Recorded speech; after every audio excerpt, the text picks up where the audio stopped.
আমরা উইকেন্ড ট্রিপে এসেছি ফার্স্টবার রুদ্রকে নিয়ে। রুদ্র তো প্রচণ্ড এনজয় করেছে।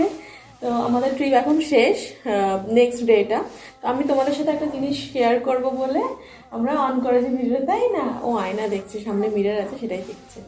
যাই হোক, আমি যেটা একটা ফাইন্ড, আমার নিউ ফাইন্ডের মধ্যে এইটা একটা অ্যাপেলের মতন দেখতে একটা কন্টেনার, যেটা কিনা ভীষণ কাজের। আমি জানি না তোমাদের জানা আছে কিনা, যারা নিউ মম তাদের জন্য আমি আবার ভিডিওটা আপলোড করছি। যাদের জানা আছে তাদের তো ঠিক আছে, যাদের জানা নেই তারা কিন্তু এটা ইউজ করতে পারো ট্রাভেলিংয়ের জন্য। দারুণ জিনিস। এটা একটা কন্টেনার, এটা বিভিন্ন শেপে পাওয়া যায়। এই কন্টেনারটা বেসিক্যালি হচ্ছে ফর্মুলা, বা রাস্তায় বেরোলে তো বাচ্চাকে একটু ফর্মুলা দিতেই হয়। তো ডক্টরের কথা অনুযায়ী, সেই অনুযায়ী আমি ওকে ফর্মুলাটা দিই।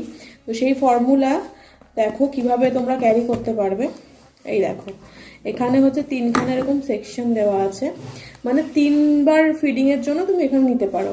তুমি যদি 9 ml এর জন্য নিতে চাও 3 স্কুপ এখানে, বা 60 ml এর যদি এরকম নিতে চাও, মানে এরকম ডিভাইড করে, বা যেমন তোমার বেবি খায় তোমার বেবির এজ অনুযায়ী সেরকম।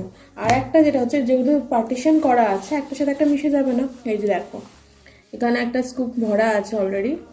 আর দেন এটাকে জাস্ট এভাবে ঘোরাও, এখানটা খোলো, এখান থেকে বটলে এইভাবে ঢেলে দাও। দেন তোমার ফিট করানোর জন্য রেডি। শুধু বটল ক্যারি করো, গরম জল ক্যারি করো, এরকম একটা ক্যারি করে নাও, তাহলে কিন্তু রাস্তায় একদম হ্যাসেল ফ্রি ভাবে তুমি তোমার বেবিকে ফিটের জন্য তৈরি করে দিতে পারবে। তো এটা আমার মনে হলো যে বেশ একটা সুন্দর জিনিস, ট্রাভেল ফ্রেন্ডলি, বেশি দামও নয়। এটা আমি ফার্স্ট ক্রাই থেকে কিনেছি। তো এটা কিন্তু ভীষণ ভালো, তোমরা চাইলে তোমরাও কিনতে পারো। তো টাটা।